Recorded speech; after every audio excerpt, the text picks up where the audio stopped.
Nathan Cross stared at the resume in front of him, his jaw tightening as he read the name at the top.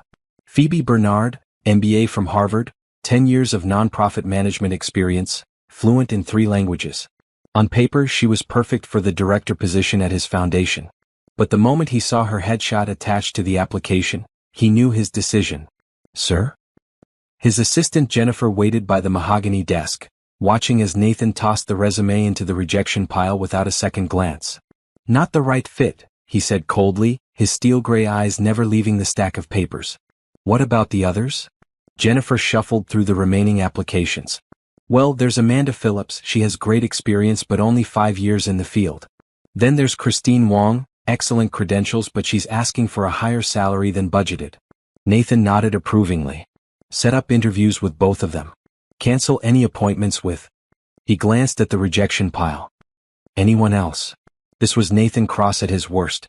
At 35, he commanded a business empire worth $3 billion, owned properties in 12 countries, and had his face on the cover of Fortune magazine 3 times. He was also carrying around a poison that had been fed to him since childhood, a hatred so deep and systematic that he didn't even recognize it as hatred anymore. To him it was just preference. Just standards. Just the way things should be. His grandfather had built the Cross fortune on old money principles. His father had expanded it with New World ruthlessness. And Nathan? Nathan had perfected it with cold calculation and an iron rule. Never let emotions interfere with business and never let certain people get too close to power. Mr. Cross, Jennifer interrupted his thoughts. The car is ready for the children's hospital visit. Nathan straightened his Italian silk tie and grabbed his navy blazer. Public appearances were part of the game. Charity events, hospital visits, scholarship announcements. All carefully orchestrated to maintain his image as Philadelphia's most eligible bachelor and generous philanthropist. The cameras would capture his perfect smile, his generous checks, his firm handshakes with grateful administrators. What they wouldn't capture was the way his donations always seemed to bypass certain communities. The way his scholarship programs had unspoken requirements. The way his hiring practices, while legally careful, always seemed to favor a particular demographic. As his driver pulled up to Children's Hospital of Philadelphia, Nathan reviewed his talking points. Today he would announce a $5 million donation for new equipment. The administrators would praise him. The local news would run the story. And tomorrow, his foundation would continue operating exactly as it always had. But what happens when the heart wants what the mind has been trained to reject? Can a man built on prejudice truly change, or are some beliefs too deep to overcome? Subscribe and comment below because this story is about to challenge everything you think you know about love and transformation. 3 weeks later, Nathan found himself at the annual Philadelphia Children's Foundation Gala, a glittering affair held at the Ritz-Carlton Ballroom. Crystal chandeliers cast dancing shadows across walls draped in ivory silk, while the city's elite mingled over champagne and conversation. Nathan worked the room with practiced ease, his charming smile and firm handshake opening wallets for another worthy cause. He was discussing a potential partnership with the mayor when a voice from across the room stopped him mid-sentence. I disagree completely with that approach. The voice was confident, melodic, with just enough challenge in it to make every head in the vicinity turn. Nathan excused himself from the mayor and moved closer to see who dared to speak so boldly at an event where agreement was usually purchased with donation checks. Near the silent auction table, a woman stood surrounded by a small group of board members and city officials. She wore an elegant black evening gown that spoke of refined taste rather than flashy wealth. Her posture commanded attention, her gestures were deliberate, and her words carried the authority of someone who knew exactly what she was talking about. Traditional charity models create dependency, she continued, her voice carrying clearly across the marble floor. What these communities need isn't another handout.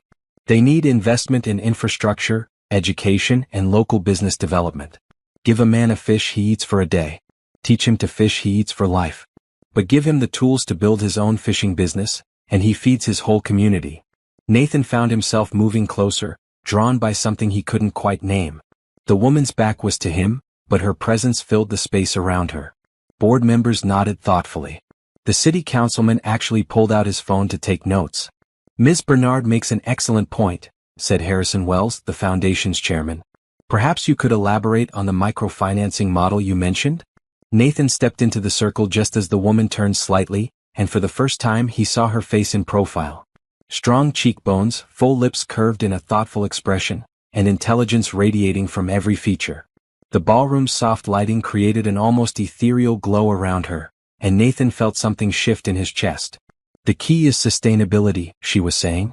Instead of giving a community center $10,000 for programming, invest $50,000 in training local residents to run their own programs, manage their own budgets, and eventually expand to serve neighboring areas.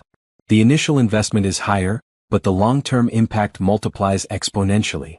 Brilliant, Nathan heard himself say, and suddenly every face in the group turned toward him. The woman turned fully to face him, and Nathan felt the world tilt slightly. She was stunning, but it wasn't just her beauty that caught him. It was the way she held herself, the sharpness in her dark eyes, the confidence that seemed to radiate from her very being. Mr. Cross, Harrison Wells beamed. Perfect timing. I'd like you to meet Phoebe Bernard. She runs the Beacon Foundation, focusing on sustainable community development. Phoebe, this is Nathan Cross. Phoebe extended her hand with a warm smile. Mr. Cross, I've heard remarkable things about your philanthropic work. Her handshake was firm, confident. Her skin was soft, but her grip spoke of someone unafraid of hard work. Nathan found himself holding her hand a moment longer than necessary, studying her face in the ballroom's golden light. The pleasure is entirely mine, Ms. Bernard. Your approach to community development sounds fascinating. I'd love to hear more about it. I'm always happy to discuss sustainable philanthropy with fellow donors, she replied, and Nathan caught something in her tone. Professional courtesy mixed with genuine passion for her work. Perhaps we could continue this conversation over dinner sometime this week, Nathan found himself saying. I'm always looking for innovative approaches to maximize impact. Phoebe's smile brightened. I'd welcome the opportunity. The Beacon Foundation can always use more partners who understand the importance of long-term thinking. As Harrison Wells steered the conversation toward other topics, Nathan remained close to Phoebe's side. She spoke about education initiatives in North Philadelphia, job training programs in Camden, and small business incubators in Trenton. Every word revealed layers of expertise and genuine care for the communities she served. You really know these neighborhoods? Nathan observed during a quiet moment. I should, Phoebe replied with a soft laugh. I grew up in North Philly. Saw firsthand what works and what doesn't. There's no substitute for lived experience when you're trying to create real change. Nathan nodded thoughtfully, though something about her words stirred an uncomfortable feeling he couldn't quite identify. He pushed it aside, focusing instead on the warmth in her voice when she talked about her work, the way her eyes lit up when she described successful programs, the graceful way she moved through complex policy discussions. By the end of the evening, Nathan had secured dinner plans with Phoebe for Thursday night and found himself looking forward to a business meeting for the first time in months. As he watched her gather her coat and say her goodbyes, Nathan felt something he hadn't experienced in years. He felt curious about another person's thoughts, genuinely interested in her perspective, drawn to her mind as much as her beauty. It was unsettling and exciting all at once. Thursday evening arrived with the crisp coolness of early October. Nathan had chosen Le Bernardin, Philadelphia's most exclusive French restaurant, partly because it impressed everyone who entered its doors, and partly because the soft lighting would let him study Phoebe's face without seeming obvious about it. He arrived first, as was his custom, and settled into the private dining room he'd reserved. The maitre d' had outdone himself. Candles flickered on pristine white tablecloths, fresh orchids graced every surface, and soft classical music created an atmosphere of intimate elegance. When Phoebe arrived, Nathan's breath caught in his throat. She wore a deep burgundy dress that complemented her skin beautifully, her hair swept up in an elegant updo that revealed the graceful line of her neck. But as she stepped fully into the brighter light of the restaurant's entrance, Nathan saw something that made his entire world stop. For the first time in clear, unfiltered light, he realized that Phoebe Bernard was black. At the gala, the golden ballroom lighting had created shadows and highlights that somehow obscured what should have been obvious. Her features, her hair, even her name should have told him immediately. But he'd been so captivated by her intelligence, so drawn to her passion and poise, that he'd simply not processed what was right in front of him. Now, as she smiled and approached his table, Nathan felt his carefully constructed world begin to crack. Every lesson his grandfather had drilled into him, every prejudice his father had reinforced, every belief he'd built his adult life around suddenly stood in direct conflict with the attraction he'd been feeling for 3 days.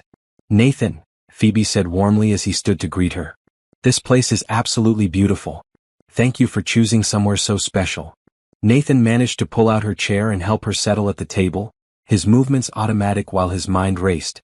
She was even more striking in the restaurant's clear lighting, her beauty now impossible to deny or dismiss. But underneath his attraction, decades of conditioning whispered poisonous doubts. "I'm glad you like it," he managed, taking his own seat across from her. "I thought we could discuss your foundation's work in a setting that matched its sophistication." Phoebe's smile lit up the room. "That's very kind of you to say.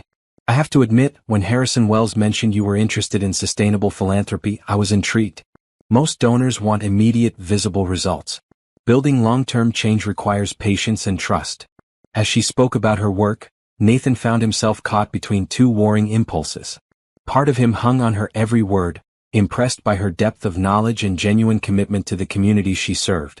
She spoke about education gaps with statistical precision, about job training programs with personal stories that brought tears to his eyes, about small business development with the enthusiasm of someone who truly believed in human potential. But another part of him, the part shaped by years of his family's influence, kept whispering that this couldn't be right. That his grandfather would roll over in his grave. That his father's disappointment would be boundless. That everything he'd been taught about maintaining standards and preserving traditions was being challenged by his growing fascination with this remarkable woman. "Nathan." Phoebe's voice cut through his internal struggle. "I was asking about your foundation's current priorities." "I'm sorry," Nathan said, forcing himself to focus. "I was thinking about what you said about community ownership. It's a compelling approach." Throughout dinner, Nathan found himself studying Phoebe with new eyes. Her intelligence was undeniable. Her passion for her work was genuine. Her grace and elegance rivaled any woman he'd ever known. She spoke about literature, travel, and business with equal facility. She was clearly well-educated, well-traveled, and well-connected in Philadelphia's philanthropic circles. Everything about her should have impressed him. Everything about her did impress him. And that realization was causing Nathan more internal conflict than he'd experienced in his entire adult life. "I'd love to show you some of our programs in action," Phoebe was saying. "Sometimes seeing the impact firsthand helps donors understand why the sustainable model works better than traditional charity." Nathan nodded, though part of him recoiled at the idea of visiting the neighborhoods she worked in. "That sounds educational." Phoebe must have caught something in his tone because she tilted her head slightly, studying his face. "Is everything all right? You seem a bit distracted tonight." "Just processing everything you've told me," Nathan replied quickly. "Your approach is quite different from what I'm used to." "Different can be good," Phoebe said with a warm smile. "Some of the most important changes happen when we're willing to step outside our comfort zones." Her words hit Nathan like a physical blow. Step outside his comfort zone. Everything about this evening, everything about his attraction to her, everything about the way she was making him question assumptions he'd held his entire life, was far outside his comfort zone. As the evening wound down and guests began to say their goodbyes, Nathan and Phoebe found themselves alone in the garden where they'd promised to love each other for life. String lights twinkled overhead, and the scent of jasmine filled the warm summer air. "Mrs. Cross," Nathan said, pulling Phoebe close for a dance to music only they could hear. "I love the sound of that," Phoebe replied, resting her head against Nathan's chest. "Though I'm keeping Bernard professionally. The Beacon Foundation has built too much recognition to change names now." Nathan laughed. "I wouldn't expect anything else. Besides, Phoebe Bernard Cross has a nice ring to it." As they swayed together in their wedding finery, surrounded by the evidence of the community they'd built together, Nathan reflected on the journey that had brought them to this moment. "Do you ever think about what would have happened if we hadn't met?" he asked. Phoebe looked up at him with a thoughtful expression. "I think we were meant to meet. Maybe not at that specific gala, but somewhere, somehow. I think you were ready to change, and I was ready to believe that people could change. The universe just put us in the same room at the right time." "The universe and Harrison Wells," Nathan added with a smile. "The universe and Harrison Wells," Phoebe agreed. 1 month after their wedding, Nathan and Phoebe announced the launch of the Cross Bernard Foundation, a new philanthropic organization dedicated to sustainable community development and economic empowerment in underserved neighborhoods. The foundation would be co-directed by both of them, with an initial endowment of $10 million and a commitment to fund programs led by people of color for the next decade. The announcement came at a press conference held at Jennifer Martinez's daycare center, which had expanded to serve 50 families and employed 12 community members. Standing before an audience of community leaders, city officials, and fellow philanthropists, Nathan and Phoebe outlined their vision for systematic change. Traditional philanthropy often treats symptoms while ignoring root causes, Phoebe explained to the assembled crowd. The Cross-Bernard Foundation will invest in solutions developed by communities themselves, led by people who understand both challenges and opportunities from personal experience. Nathan continued the presentation, his comfort in front of the cameras now matched by genuine passion for the work. We're not interested in charity that creates dependency. We're committed to investments that build wealth, develop leadership, and strengthen communities from within. Our goal is to work ourselves out of a job by creating systems that sustain themselves. The first grants from the Cross-Bernard Foundation went to organizations across Philadelphia, Camden, and Trenton, all led by people of color and focused on economic development, education, and community organizing. But the foundation's impact extended beyond funding. Nathan and Phoebe used their combined networks to create mentorship programs, business partnerships, and policy advocacy initiatives that addressed systematic barriers to opportunity. 2 years after their wedding, Nathan and Phoebe welcomed their first child, a daughter they named Grace Bernard Cross. The nursery in their new home in Germantown was decorated with photos from their wedding, artwork created by program participants, and a quilt made by Jennifer Martinez as a baby gift. As Nathan held his daughter for the first time, he was overwhelmed by the responsibility of raising a child who would grow up understanding that love transcends all artificial barriers, that privilege creates obligations to serve others, and that the measure of a life well lived is found in its impact on community rather than individual accumulation. She's going to grow up seeing the world so differently than I did, Nathan whispered to Phoebe as they sat together in the hospital room. She's going to grow up knowing that people are valuable because they're human, not because of what they look like or where they come from, Phoebe replied. She's going to see her parents working together to make the world more just and know that's what love actually looks like in practice. 5 years after their first meeting at the Philadelphia Children's Foundation Gala, Nathan Cross and Phoebe Bernard Cross had built something neither of them could have imagined individually. Their foundation had invested over $50 million in community-led development projects. Their programs had helped launch over 300 small businesses and created more than 1,200 jobs in previously underinvested neighborhoods. But more than the numbers, they had proven that love could indeed conquer hate, that people could change, and that partnerships built on shared values could create transformation that extended far beyond individual happiness. On their 5th wedding anniversary, Nathan and Phoebe returned to the community center where they'd been married. The garden had expanded, now maintained by a cooperative of urban farmers who'd met through foundation programs. The center itself had been renovated with foundation funding and now served as a hub for small business development, adult education, and community organizing. As they walked through spaces where they'd taught workshops, celebrated successes, and fallen in love, Nathan marveled at how completely his understanding of success had changed. "Do you ever regret it?" Phoebe asked as they sat on a bench in the expanded garden. "Giving up the simple life of writing checks and attending galas?" Nathan looked at his wife, who was even more beautiful at 35 than she'd been when they met, her beauty now enhanced by the confidence that came from years of meaningful work and genuine partnership. "Never," he replied without hesitation. "I didn't give up anything real. I just stopped pretending that accumulating advantages for myself was the same thing as building a meaningful life." He gestured toward the bustling community center, where evening programs were just beginning and families were gathering for dinner events. "This is what wealth actually looks like. Not bank balances or property portfolios, but communities where people have opportunities, where children grow up believing in their own potential, where families can build businesses and create generational change." Phoebe leaned against Nathan's shoulder, both of them watching children play in the garden that had witnessed their wedding vows. "Plus," Nathan added with a grin, "I get to wake up every morning next to the most remarkable woman in Philadelphia." "Just Philadelphia?" Phoebe teased. "Fine. The most remarkable woman in the world."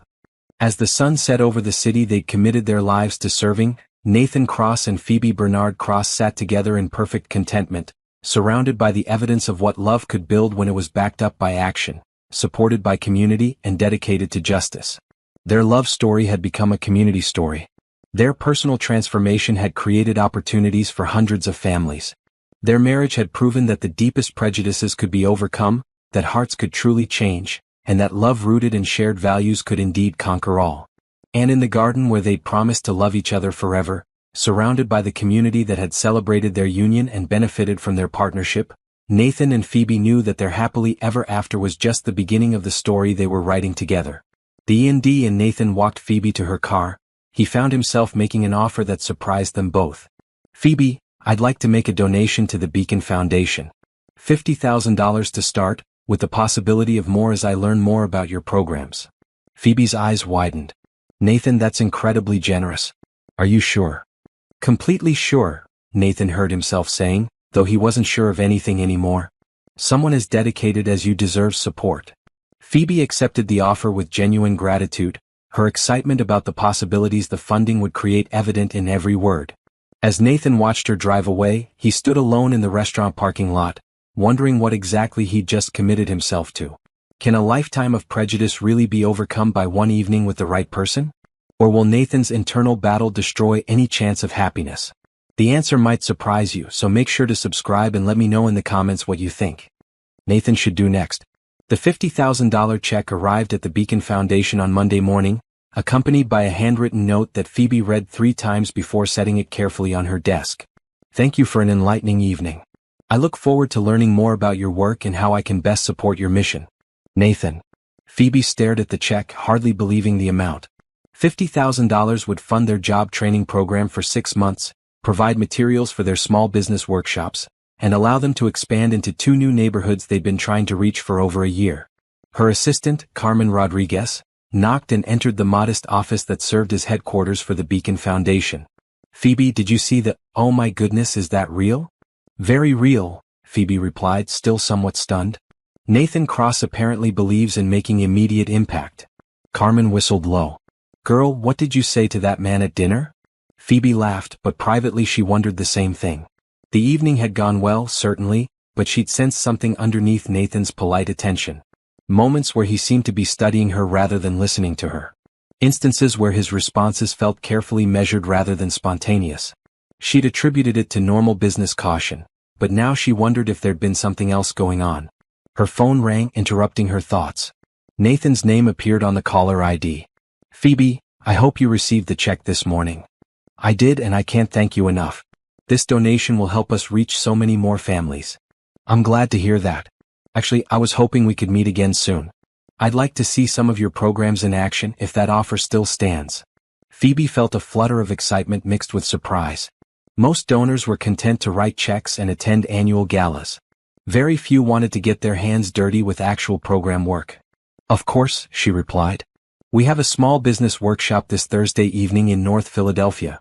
Nothing fancy, just teaching people how to write business plans and understand basic accounting. But it's one of our most successful programs." There was a pause on the other end of the line. When Nathan spoke again, his voice sounded slightly strained. "North Philadelphia. That sounds perfect. What time should I meet you?" After they'd arranged the details, Phoebe hung up feeling puzzled. Nathan had seemed eager to learn more about her work, but something in his voice suggested he was pushing himself to do something uncomfortable. She shook her head, deciding not to overthink it. Maybe he was just nervous about visiting neighborhoods outside his usual experience. Plenty of wealthy donors felt that way initially. Meanwhile, Nathan sat in his office staring at his phone, wondering what he'd just committed himself to. North Philadelphia. He'd lived in the city his entire life and never set foot in most of those neighborhoods. Everything his family had taught him suggested they were dangerous, unpredictable places where people like him didn't belong. But something about Phoebe's work, something about her passion and intelligence, kept pulling him forward despite his reservations. Over the past 3 days, he'd found himself thinking about her constantly. Her laugh. The way her eyes lit up when she talked about successful program graduates. The graceful way she moved through complex conversations about policy and social change. Thursday evening found Nathan driving through neighborhoods he'd only seen from the highway, following GPS directions to a community center that looked nothing like the places where he usually conducted business. The building was clean but clearly older, with hand-painted signs advertising various programs and services. Phoebe met him at the entrance, wearing jeans and a simple blouse that somehow made her look even more beautiful than she had in her evening wear. "Nathan, thank you for coming. I know this isn't your usual scene." "I'm looking forward to it," Nathan replied, and was surprised to realize he meant it. Whatever reservations he had about the location were overcome by his eagerness to spend more time with her. The workshop was held in a bright classroom filled with about 20 adults of various ages. Nathan found himself in a folding chair between a grandmother planning to open a catering business and a young father who wanted to start a lawn care service.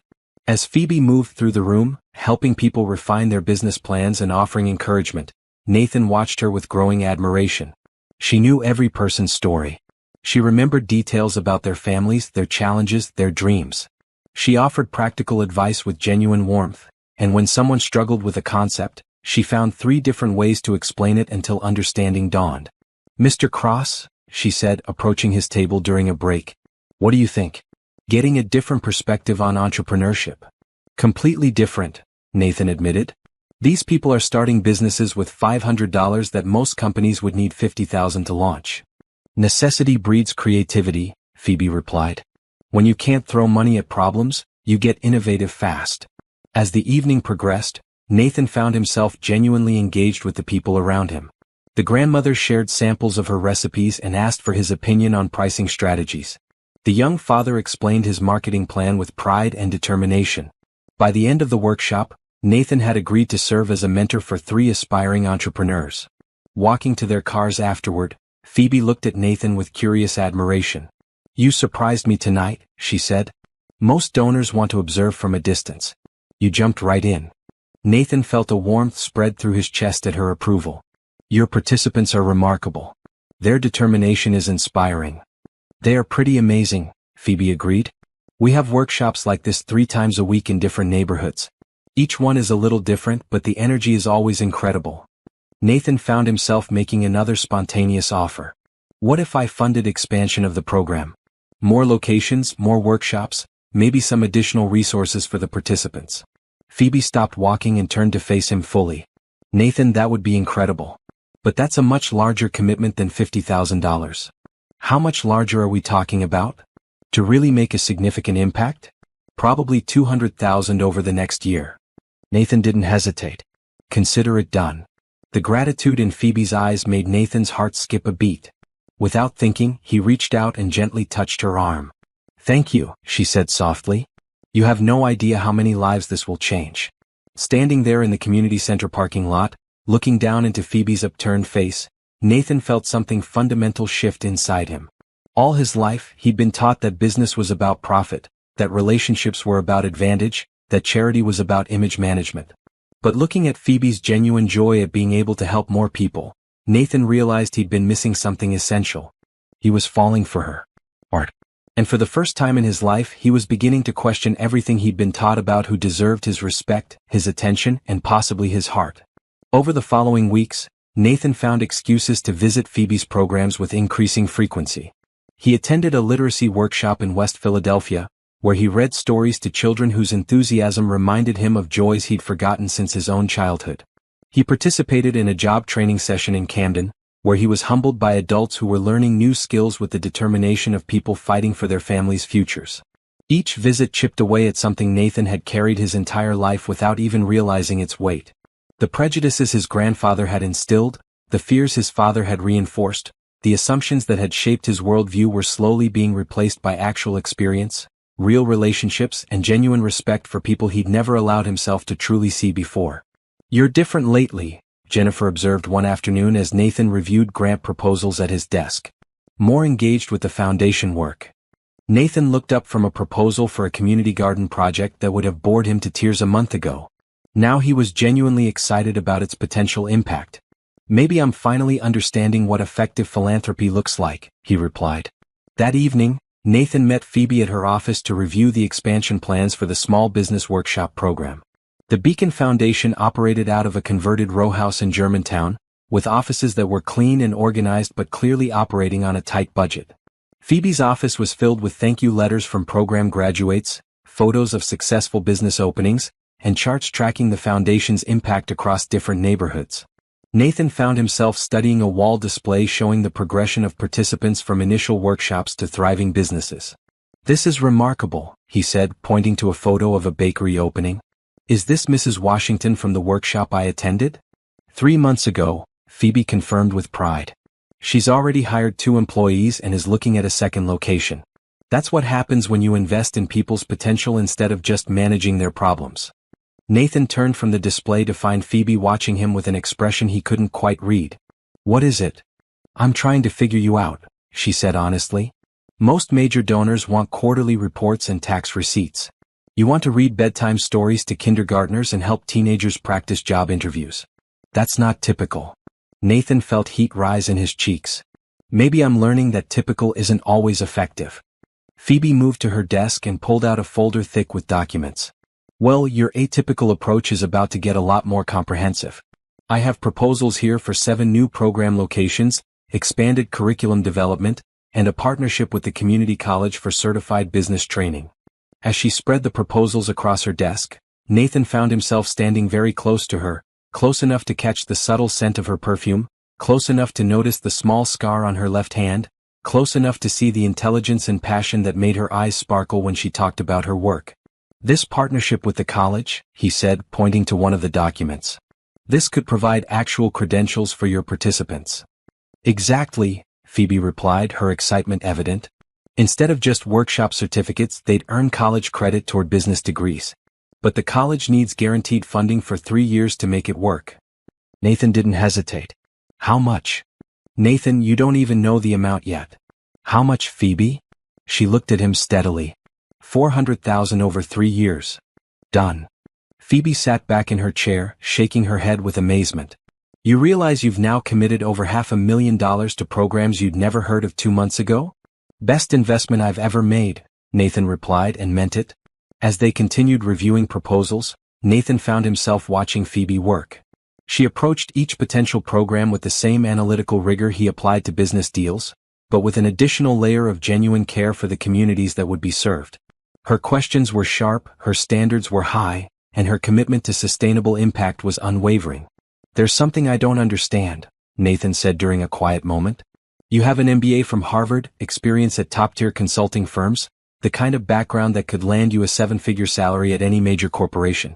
Why this? Why work with limited resources for a fraction of what you could earn elsewhere? Phoebe was quiet for a moment, considering her answer. Do you remember what I told you about growing up in North Philadelphia? Nathan nodded. I was raised by my grandmother after my parents died in a car accident when I was 8. We lived in a neighborhood where most people had given up hope. Poor schools, limited job opportunities, violence that made children afraid to play outside. But my grandmother refused to let me believe that was all life could offer. She paused, looking out the window toward the neighborhood where her programs now operated. She worked 3 jobs to send me to private school.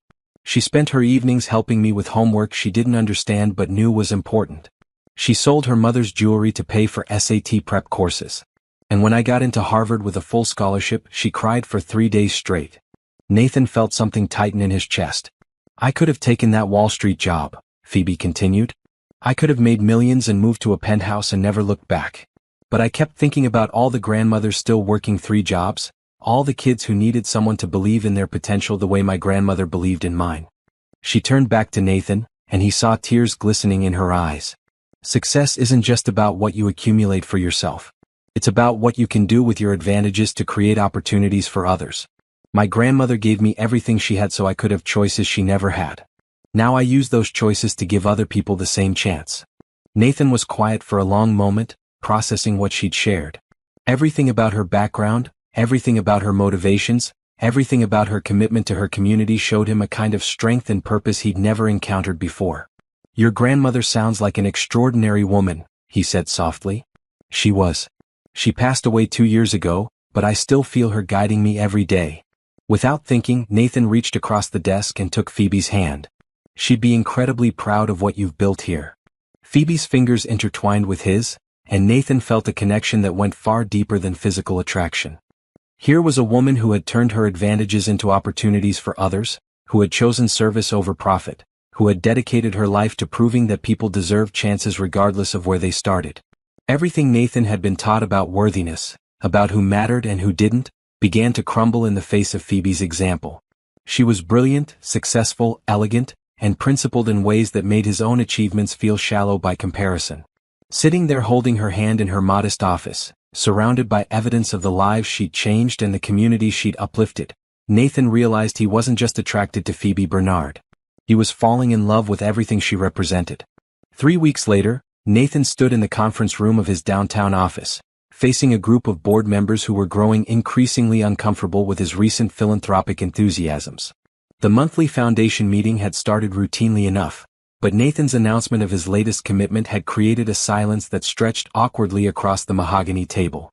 "Let me make sure I understand this correctly," said board member Harrison Wells, his voice carefully controlled. "You want to commit $1 million over the next 2 years to expand programming in North Philadelphia, West Philadelphia, and Camden?" "That's correct," Nathan replied calmly. "The Beacon Foundation has demonstrated remarkable success with sustainable community development. Their model creates lasting change rather than temporary assistance." Board member Patricia Hammond, a steel-haired woman who'd served on nonprofit boards for 30 years, leaned forward in her chair. "Nathan, we appreciate your enthusiasm for new approaches, but this represents a significant departure from our established giving patterns. Perhaps we should take more time to evaluate." "I've spent the last 6 weeks evaluating," Nathan interrupted smoothly. "I've visited programs, reviewed outcomes, and analyzed their impact metrics. The Beacon Foundation achieves better results per dollar invested than any organization we've funded in the past 5 years." What Nathan didn't mention was that he'd spent most of those 6 weeks finding excuses to see Phoebe, to learn more about her work, and to discover new depths to a woman who impressed him more each time they met. The previous weekend, she'd invited him to a program graduation ceremony where former participants received certificates for completing business training courses. Nathan had watched 20 adults walk across a small stage in a community center, their families cheering as loudly as if they were receiving doctoral degrees. Several graduates had spoken about starting businesses, finding better jobs, or planning to pursue additional education. After the ceremony, Phoebe had introduced Nathan to participants from her first workshop 3 years ago. He'd met a woman who now owned 2 successful food trucks, a man who'd used his business training to become a property manager, and a couple who'd opened a childcare center that served their entire neighborhood. "These aren't just workshop graduates," Phoebe had explained as they walked through the community center afterward. "They're proof that people just need genuine opportunities, skills, support, and someone willing to invest in their potential." Now, facing skeptical board members, Nathan found himself passionately defending not just Phoebe's programs, but the entire philosophy behind them. "Traditional charity creates dependency," he continued. "We write checks, feel good about our generosity, and never address root causes. The Beacon Foundation teaches people to create their own solutions. We're not just helping individuals, we're strengthening entire communities." Harrison Wells exchanged glances with other board members before speaking carefully. "Nathan, we're not questioning the Foundation's work. We're concerned about concentration risk. Committing such a large percentage of our annual budget to a single organization, especially one that's relatively new. The Beacon Foundation has been operating for 5 years with documented success," Nathan countered. "Their financial management is impeccable, their outcomes are measurable, and their approach is exactly what effective philanthropy should look like." What followed was an hour of detailed discussion about due diligence, oversight requirements, and phased funding approaches. Nathan found himself arguing more passionately for Phoebe's programs than he'd argued for anything in his business career. By the end of the meeting, he'd secured approval for the full $1 million commitment, but he could sense underlying concerns about his judgment. After the board members filed out, Nathan remained in the conference room, staring out at the Philadelphia skyline. He could see the neighborhoods where Phoebe's programs operated from his 40th floor office, but until 2 months ago, they'd been invisible to him. Now he found himself thinking about the people in those communities, the businesses being started, the families being strengthened by access to education and opportunity. His phone buzzed with a text from Phoebe. "Board meeting today, right? Keeping fingers crossed for good news." Nathan smiled and typed back, "Very good news. Can I take you to dinner to celebrate?" "I'd love that, but I have a workshop tonight." Rain check. Nathan found himself typing before he could second-guess the impulse. "What if I brought dinner to you? We could celebrate after the workshop." There was a pause before her response came through. "That sounds wonderful. Fair warning though, you'll probably get recruited to help with the presentation." An hour later, Nathan found himself in familiar territory, carrying bags of food from Phoebe's favorite restaurant into the community center where she held evening workshops. He'd arrived early and was helping her set up tables when participants began filtering into the classroom. "Mr. Cross," called out Marcus Johnson, a participant Nathan had met at previous workshops. "Good to see you again, man. You here to help us tonight?" "If Phoebe will let me," Nathan replied, surprised by how comfortable he felt in the community center. As the workshop progressed, Nathan found himself naturally falling into a teaching role, helping participants work through financial projections while Phoebe covered marketing strategies. The collaboration felt effortless, their different strengths complementing each other perfectly. During a break, one of the participants approached Nathan with a question about startup costs. "Mr. Cross, I've been thinking about what you said about keeping overhead low in the first year. But what if you need equipment to get started? Like, I want to start a landscaping business, but I need a truck and mowers and tools." Nathan found himself genuinely engaged with the problem. What if we think about it differently? Instead of buying everything up front, could you start with services that don't require equipment? Maybe partner with existing landscapers who need extra help during busy seasons. As they worked through creative financing solutions, Nathan realized something had fundamentally changed in how he approached problems. Instead of throwing money at challenges, he was thinking about sustainable solutions that built long-term capacity. After the workshop ended and they'd helped participants clean up, Nathan and Phoebe sat in her office sharing the dinner he'd brought. The Chinese takeout containers looked out of place among her professional awards and community photos, but the informal setting made their conversation feel more intimate than their previous restaurant meetings. "So," Phoebe said, picking up a spring roll, "are you going to tell me what the board decided, or are you going to make me guess?" Nathan grinned. $1 million over 2 years. Full approval for all 7 expansion sites plus the community college partnership. Phoebe nearly choked on her food. "Nathan, that's incredible. Do you realize what this means? We can serve over 1,000 families. We can create partnerships with local businesses for internships and job placement. We can develop specialized tracks for different industries." Her excitement was infectious, and Nathan found himself leaning forward as she outlined her vision for the expanded programs. "There's something else," he said during a pause in her planning. "I want to be more involved than just funding. I want to help develop curriculum, mentor participants, maybe even teach some workshops myself." Phoebe studied his face carefully. "Nathan, that's a huge commitment. Teaching workshops means being here several evenings a week, working directly with participants, getting involved in their individual challenges and successes." "I understand that. It also means visiting people in their neighborhoods, attending family celebrations, becoming part of a community that's very different from your usual world." Nathan met her gaze steadily. "I want to be part of what you're building here, Phoebe. Not just as a donor, but as someone who's genuinely invested in these communities and these people." Something shifted in Phoebe's expression as she looked at him. "What's changed for you? 2 months ago you'd probably never been north of Center City. Now you're volunteering to teach business classes in community centers. That's not a small evolution." Nathan was quiet for a moment, considering how to articulate what he was feeling. "I think I've been living a very small life disguised as a very big one. Big office, big bank account, big reputation. But I was only interacting with people who looked like me, thought like me, had the same advantages I've had. That's not really living. That's just existing in a comfortable bubble." He gestured toward the photos on Phoebe's wall, images of program graduates and community celebrations. "What you've shown me is that there's a whole world of remarkable people I was completely ignoring. People with incredible determination, creativity, and heart. People who are building businesses and strengthening communities with a fraction of the resources I take for granted." Phoebe listened intently as Nathan continued. "I want to be part of something meaningful. I want my advantages to create opportunities for others instead of just accumulating more advantages for myself. And I want to do it alongside someone whose values and vision inspire me every day." The last sentence hung in the air between them, carrying implications that went beyond professional collaboration. Phoebe set down her chopsticks and looked at Nathan with an expression that was part surprise, part curiosity, and part something deeper. "Nathan Cross," she said softly, "I think you're full of surprises. Good surprises, I hope?" Instead of answering directly, Phoebe reached across the desk and took his hand. "The Nathan Cross I've gotten to know over the past 2 months is nothing like the Nathan Cross I expected to meet. You're thoughtful, genuinely caring about people, willing to learn and change and grow. Those are rare qualities in anyone, but especially in someone who's had every reason to stay comfortable with the status quo." Nathan felt his heart racing as Phoebe's thumb traced across his knuckles. "I'd love to have you as a full partner in expanding these programs," she continued. "Not just financially, but as someone who shares the vision and is willing to do the work." Nathan brought her hand to his lips and pressed a gentle kiss to her palm. "Thank you for trusting me with something so important to you."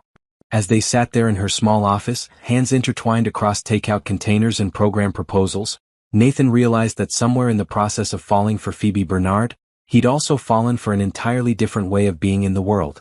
A way that measured success by impact rather than accumulation. A way that valued people for their potential rather than their pedigree. A way that used privilege as a tool for service rather than a wall for protection. He was becoming a man his grandfather wouldn't recognize. And for the first time in his life that felt like genuine progress. The autumn months passed in a blur of activity as Nathan threw himself into Phoebe's work with an enthusiasm that surprised everyone, including himself. 3 evenings a week found him at community centers across Philadelphia, teaching business fundamentals to aspiring entrepreneurs who reminded him daily of how much he'd taken for granted in his own path to success. What started as scheduled volunteer hours gradually expanded into something much more comprehensive. Nathan found himself visiting participants' businesses to offer informal consultations. He attended family celebrations and community events. He even helped Phoebe write grant proposals, discovering that her combination of analytical precision and passionate advocacy created compelling cases for funding. More importantly, he was spending increasing amounts of time with Phoebe herself, and every interaction revealed new layers to a woman who continued to amaze him. On a crisp October evening, they were leaving a workshop in West Philadelphia when Phoebe suggested they walk through the neighborhood instead of driving directly to their cars. "I want to show you something," she said, leading Nathan down a tree-lined street where row houses displayed a mix of careful renovation and obvious neglect. They stopped in front of a corner property where construction scaffolding surrounded what was clearly going to be a beautiful restoration. "Remember Jennifer Martinez from our first workshop together?" Phoebe asked. Nathan nodded. Jennifer had been working on a business plan for a family daycare center. She bought this building 6 months ago with a combination of her savings, a small business loan, and a down payment assistance program we helped her navigate. She's converting it into a child care center that will serve 30 families. Nathan studied the building, impressed by the scale of Jennifer's vision. "This is incredible."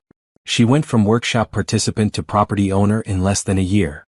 "That's what happens when people get real opportunities instead of just sympathy," Phoebe replied. Jennifer didn't need charity. She needed access, information, and someone willing to believe in her plan. As they continued walking, Phoebe pointed out other businesses started by program participants. A barbershop owned by a man who'd been unemployed for 2 years before taking their entrepreneurship course. A corner store that had been transformed from a neglected eyesore into a community gathering place by a woman who'd used their small business training to develop a comprehensive revitalization plan. "You're not just teaching people to start businesses," Nathan observed. "You're helping them rebuild entire neighborhoods." "That's the point," Phoebe agreed. Individual success creates community strength. When people have ownership stakes in their neighborhoods, when they're running businesses and employing their neighbors, everything changes. They ended their walk at a small cafe owned by program graduate Carlos Mendez, who greeted Phoebe with the enthusiasm of someone seeing a beloved family member. "Ms. Bernard. And Mr. Cross, good to see you again. The usual for both of you?" As Carlos prepared their coffee, Nathan marveled at how naturally Phoebe moved through the community. Everyone knew her, not as a do-gooder from outside, but as someone genuinely invested in their success. Children waved to her from across the street. Business owners sought her advice on everything from marketing strategies to city permit processes. Elderly residents stopped to update her on their grandchildren's progress in school. "You're not really running a foundation," Nathan said as they settled at a corner table with their drinks. "You're serving as the unofficial mayor of half of Philadelphia." Phoebe laughed. "That's what happens when you actually live in the communities you serve instead of just visiting them for photo opportunities." Nathan felt a slight sting at her words, recognizing an implicit critique of his own previous approach to philanthropy. "Is that what you thought I was doing initially? Looking for photo opportunities?" Phoebe considered the question carefully. "Initially, yes. Most major donors want recognition and control. They fund programs that put their names on buildings and let them feel good about their generosity without actually changing how they see the world." She reached across the table and touched his hand. "But you're different, Nathan. You didn't just write a check and disappear.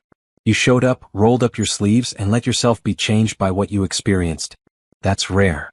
Nathan turned his hand to capture her fingers, enjoying the simple intimacy of the gesture. "You changed me," he said quietly. "Everything about how I understand success, community, even what it means to build a meaningful life. I was sleepwalking through my own existence until I met you."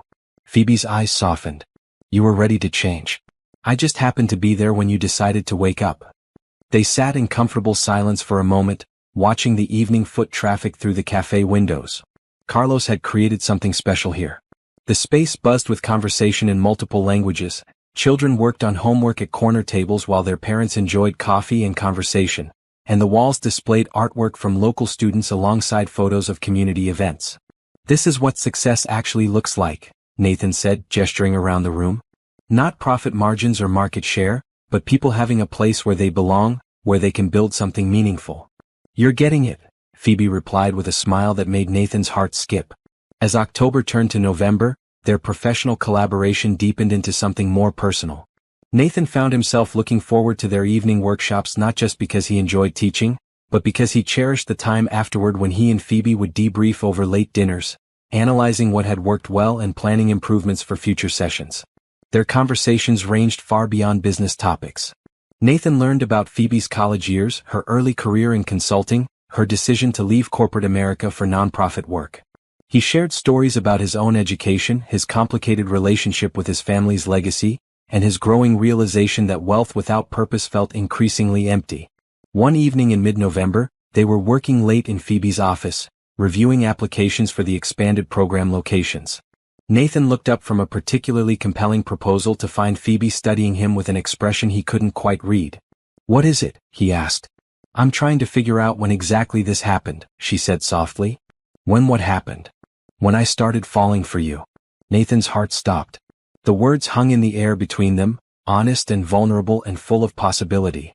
"Phoebe, I know it's complicated," she continued before he could respond. "We work together now, our professional relationship is important to both of us, and I'm not sure mixing business with personal feelings is wise." Nathan stood up from his chair and walked around the desk to where Phoebe sat. He knelt beside her chair so they were at eye level. "It's not complicated for me," he said, taking her hands in his. "I've been falling for you since the moment we met. Your intelligence, your passion, your commitment to making the world better. Everything about you amazes me." Phoebe searched his face, looking for something Nathan hoped she would find. "Nathan, are you sure about this? Really sure? Because once we cross this line, there's no going back to just being colleagues." Instead of answering with words, Nathan leaned forward and kissed her softly. Her lips were warm and responsive, and when she kissed him back, Nathan felt like every good thing he'd ever done in his life had led to this moment. When they finally broke apart, Phoebe rested her forehead against his. "Well," she said with a shaky laugh, "I guess that settles the question of where we stand." Nathan cupped her face in his hands, marveling at the trust he saw in her eyes. "I love you, Phoebe Bernard. I love your mind, your heart, your dedication to your community. I love who I become when I'm with you." "I love you too," she whispered back. "More than I thought I could love anyone." As Nathan held the woman who had transformed not just his understanding of philanthropy but his entire approach to living, he realized that falling in love with Phoebe had been inevitable from the moment he heard her voice challenging conventional wisdom at that gala. He just hadn't understood yet that falling in love with her would mean falling in love with an entirely different version of himself. What happens when love forces us to confront the deepest parts of ourselves? Can Nathan truly leave his past behind, or will old prejudices threaten their happiness? Subscribe to find out how this love story unfolds, and comment below about your own thoughts on love's power to change us. Winter settled over Philadelphia with unusual gentleness, as if the city itself approved of the changes taking place in Nathan's life. By December, he and Phoebe had fallen into a rhythm that felt both natural and revolutionary. 3 nights a week they taught workshops together. Weekends were spent visiting program sites, attending community events, or simply enjoying each other's company in ways Nathan had never experienced with previous relationships. Where his past relationships had been built on shared social circles and similar backgrounds, his connection with Phoebe grew from shared values and complementary strengths. It challenged his thinking, appreciated his evolving perspective, and seemed to genuinely enjoy the man he was becoming rather than tolerating him for his status or wealth. But underneath the happiness Nathan felt with Phoebe, a growing weight of unspoken truth pressed against his conscience. The prejudices he'd carried his entire life, the beliefs that had shaped his worldview before he met her, the systematic racism he'd been taught to see as natural order, all of it remained unconfessed between them. Phoebe knew he'd grown up privileged. She knew his family had old money and traditional values. But she didn't know the specific poison that had been fed to him about people like her. She didn't know about the hiring practices he'd sanctioned, the communities he'd deliberately ignored, or the depth of the transformation she'd inspired simply by being herself. The weight of this unshared history grew heavier as their relationship deepened. particularly as Nathan found himself imagining a future with Phoebe that would require complete honesty between them. The catalyst for confession came on a snowy Saturday evening in mid-December. Nathan and Phoebe were attending the wedding of Jennifer Martinez, the daycare center owner whose building renovation they'd witnessed months earlier. The reception was held in the community center where Nathan had first volunteered, transformed for the occasion with flowers, string lights, and genuine joy. Nathan found himself dancing with Phoebe to a mix of salsa and rhythm and blues, surrounded by people who'd become genuinely important to him over the past 6 months. Carlos from the cafe was there with his family. Marcus Johnson, the landscaper, was serving as unofficial photographer. Several other program graduates had contributed food, flowers, and decorations, turning the celebration into a true community effort. "Look around," Phoebe said during a slow song, her arms around Nathan's neck. "This is what happens when people have real support systems. Jennifer's not just getting married, she's being celebrated by an entire community that's invested in her success." Nathan looked around the room at faces that had become familiar and dear to him. 6 months ago he wouldn't have set foot in this neighborhood. Now he couldn't imagine missing an event that mattered to people he'd come to care about deeply. "I need to tell you something," he said suddenly, the words coming out before he could second-guess himself. Phoebe looked up at him with concern. "What is it?" "Not here," Nathan replied, glancing around the crowded reception. "Somewhere we can talk privately." An hour later, they were sitting in Phoebe's living room, the warmth of her apartment contrasting sharply with the cold knot of anxiety in Nathan's stomach. Phoebe had made tea and settled beside him on her couch, clearly sensing that whatever Nathan needed to share was significant. "Phoebe," Nathan began, then stopped, struggling to find words for a confession he'd never imagined making. "There are things about my past, about who I was before I met you, that I need you to know." "Okay," she said simply, her voice conveying patience and support. Nathan took a deep breath and forced himself to meet her eyes. "My grandfather built our family fortune in the 1940s and 50s. He was brilliant at business, but he was also a product of his time in the worst possible way.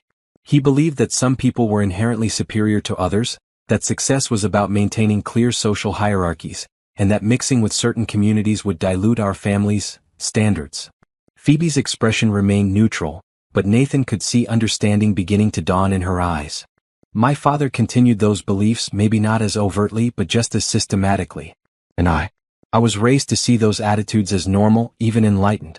We called it maintaining standards, preserving traditions, making sound business decisions." Nathan's hands clenched in his lap as he pushed himself to continue.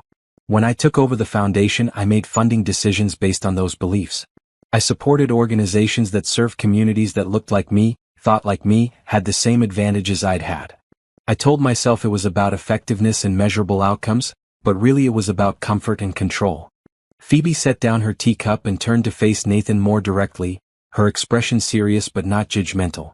"Are you telling me you deliberately avoided funding programs that served Black communities?" Nathan forced himself to maintain eye contact. "Yes. Not just Black communities but any communities that challenged my narrow view of who deserved investment and support." The silence that followed felt endless.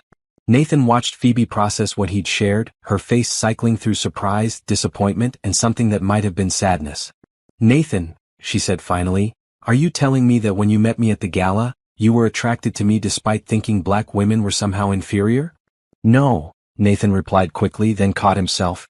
"I mean, yes, initially I had those prejudices, but when I met you, I didn't immediately realize." He stopped, recognizing how his explanation sounded. "The lighting at the gala was dim, and I was so captivated by your intelligence and passion that I didn't process. I didn't see." Nathan struggled with how to explain without making it worse. "When I realized you were Black, at dinner that first night, I was forced to confront the contradiction between everything I'd been taught and everything I was feeling." Phoebe stood up and walked to her window, looking out at the snow-covered street. Nathan remained on the couch, giving her space to think while his heart hammered against his ribs. "So your attraction to me was what made you question your racism," she said without turning around. "Not moral conviction or basic human decency, but personal desire." "That's how it started," Nathan admitted. "But Phoebe, being with you, learning from you, seeing the world through your eyes, it changed everything. Not just my feelings about you but my entire understanding of community, success, what it means to live a meaningful life." Phoebe turned back to face him and Nathan saw tears in her eyes. "Do you understand how that makes me feel? To know that I had to prove my worthiness to you? That I had to overcome not just normal relationship challenges but also your fundamental belief that people like me were beneath people like you? Nathan stood up and took a step toward her, but stopped when she held up a hand. I need to understand something, she continued. When you started funding our programs, when you began volunteering and getting involved in our communities, was that genuine care or was that you trying to prove something to yourself about being able to overcome your prejudices? Both, Nathan replied honestly. Initially, it was probably more about proving something to myself. But Phoebe, spending time in your programs, getting to know the people you serve, seeing the incredible strength and creativity and determination in communities I'd completely ignored, that became genuine respect and care. And now, where are you now with all of this? Nathan moved closer, grateful when she didn't step away. Now I'm completely and utterly in love with you. Not despite who you are, but because of everything you represent. Your intelligence, your commitment, your strength, the way you've dedicated your life to lifting up others. You've shown me what real success looks like, what genuine leadership means, what it actually takes to make the world better. He reached for her hands, relieved when she let him take them. I know I can't undo the beliefs I was raised with or the decisions I made because of them. But I can promise you that the man I am now, the man you've helped me become, sees you as the most remarkable person I've ever known. I love you completely, Phoebe. And I want to spend the rest of my life proving that this transformation is real and permanent. Phoebe looked into Nathan's eyes for a long moment, searching for something he desperately hoped she would find. Nathan, I appreciate your honesty. I really do. But this is a lot to process. Learning that someone you love once believed you were inherently inferior, that's not something you just get over because they've changed their mind. Nathan's heart sank, but he forced himself to nod. I understand. What can I do? How can I prove to you that my love is real and my change is genuine? Instead of answering immediately, Phoebe pulled her hands free and wrapped her arms around herself. I need some time to think about this. About us. About whether love is enough to overcome this kind of history. Nathan felt panic rising in his chest. Phoebe, please. Don't let my past destroy what we've built together. I'm not the same man I was 6 months ago. Maybe not, she replied. But I need to figure out if I can fully trust and love someone who had to learn my humanity instead of recognizing it from the beginning. The words hit Nathan like physical blows, but he recognized the justice in them. As he left Phoebe's apartment that night, stepping into the cold December air, Nathan realized that his confession might have cost him the most important relationship of his life. But he also knew that if there was any chance for a future with Phoebe, it had to be built on complete honesty about who he'd been and who he was becoming. The question now was whether love and transformation would be enough to overcome the weight of his past. The week following Nathan's confession passed with agonizing slowness. He threw himself into foundation work, attended scheduled workshops, and maintained his commitments to program participants, but every interaction felt hollow without Phoebe's presence. She'd asked for space to think, and Nathan was determined to respect that request even as it felt like emotional torture. On Thursday evening, he was teaching a financial planning workshop in North Philadelphia when Phoebe appeared in the doorway of the community center classroom.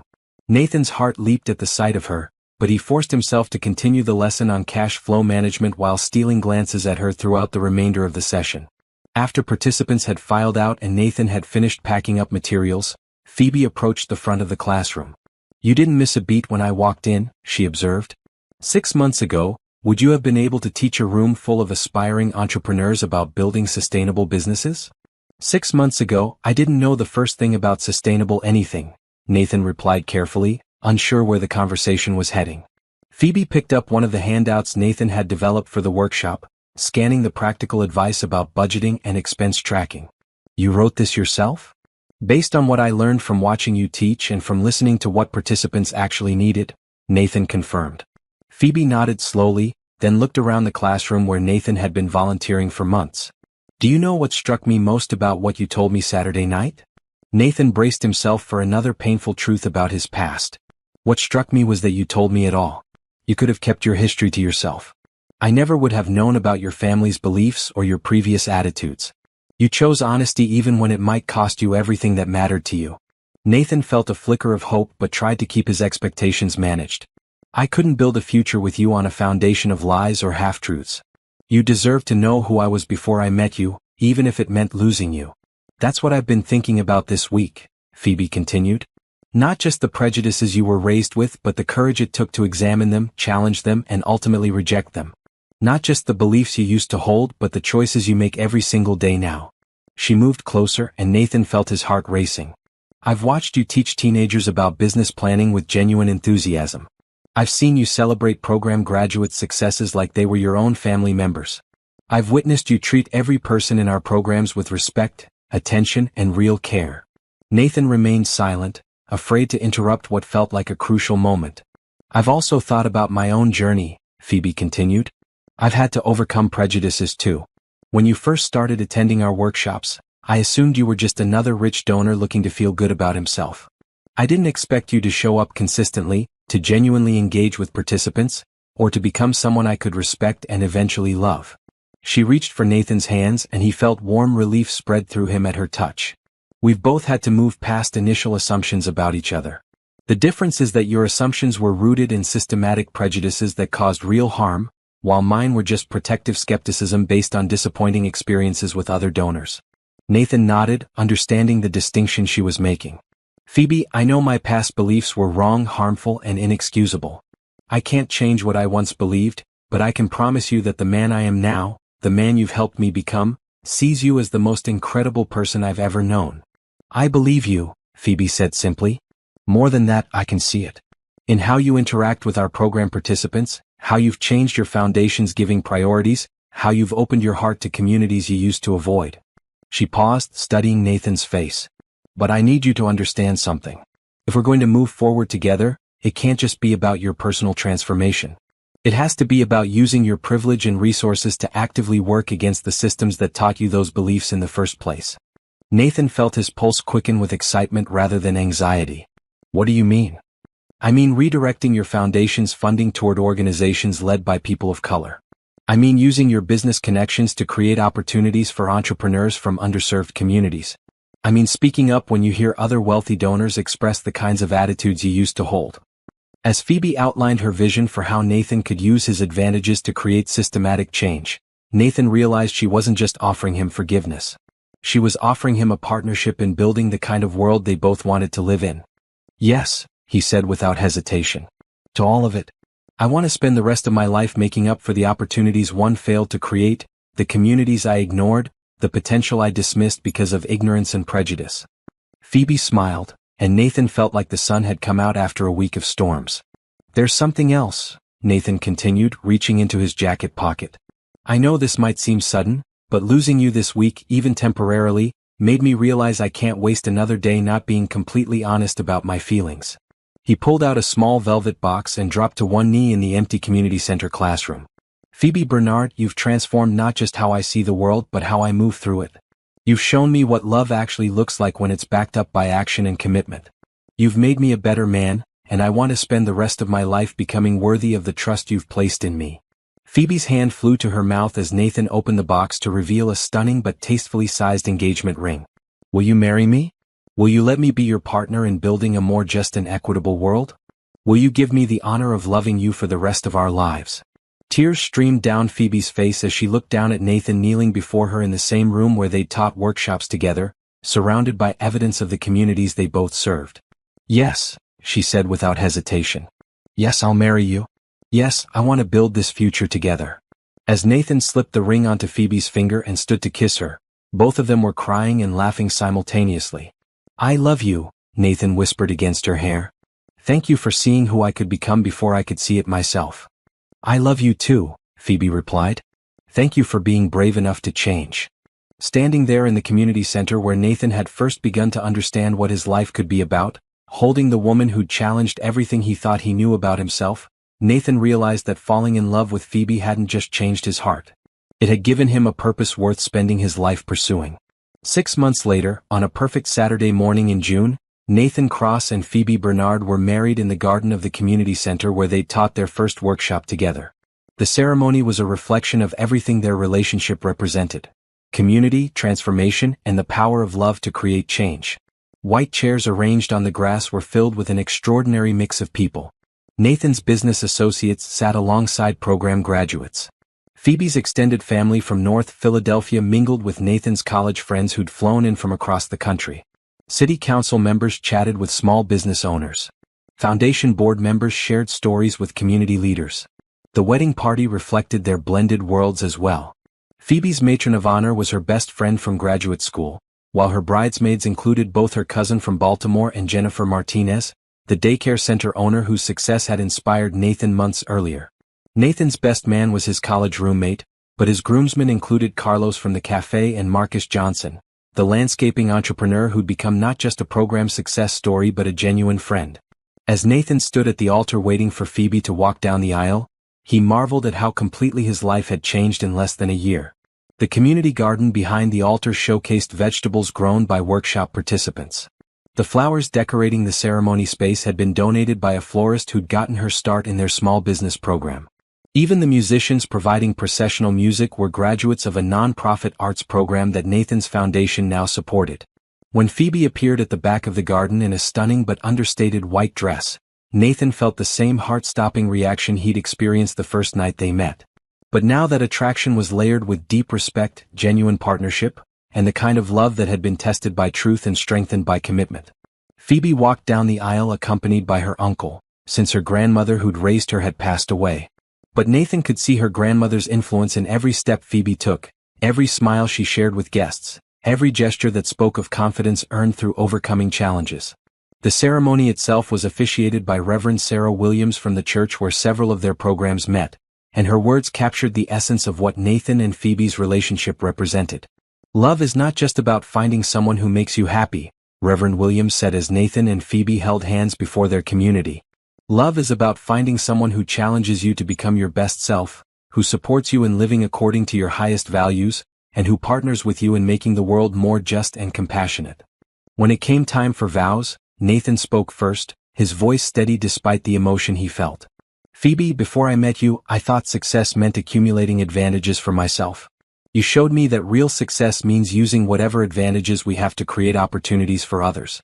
Before I met you, I thought love meant finding someone who fit into my existing world.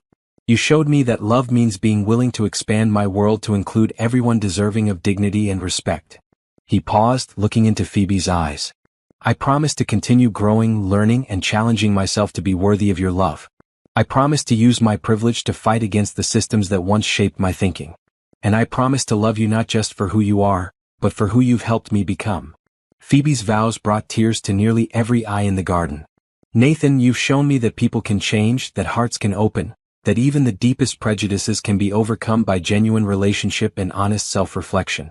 You've proven that love really can conquer hate, that understanding can replace fear, and that two people committed to justice can create change that extends far beyond themselves. She squeezed his hands. I promise to continue challenging you when you need it and supporting you always. I promise to build this life we've envisioned together, where our love creates opportunities for others and our partnership makes both of us stronger. And I promise to love you for exactly who you are now and who you're still becoming. After they exchanged rings and were pronounced husband and wife, Nathan and Phoebe's first kiss as a married couple was witnessed by a community that had seen their relationship grow from professional collaboration to life-changing love. The reception continued the theme of community celebration. Instead of a traditional head table, Nathan and Phoebe moved among guests, spending time with each person who traveled to share their special day. Program participants gave toasts about how Nathan and Phoebe's partnership had impacted their lives. Business associates spoke about Nathan's transformation from traditional donor to genuine community partner.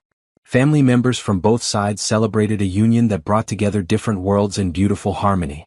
But the most meaningful moment came during the father-daughter dance, when Phoebe danced with her uncle while Nathan watched from the sidelines, understanding that he was marrying not just Phoebe but joining a family and community that had shaped her into the remarkable woman he loved. As the evening wound down,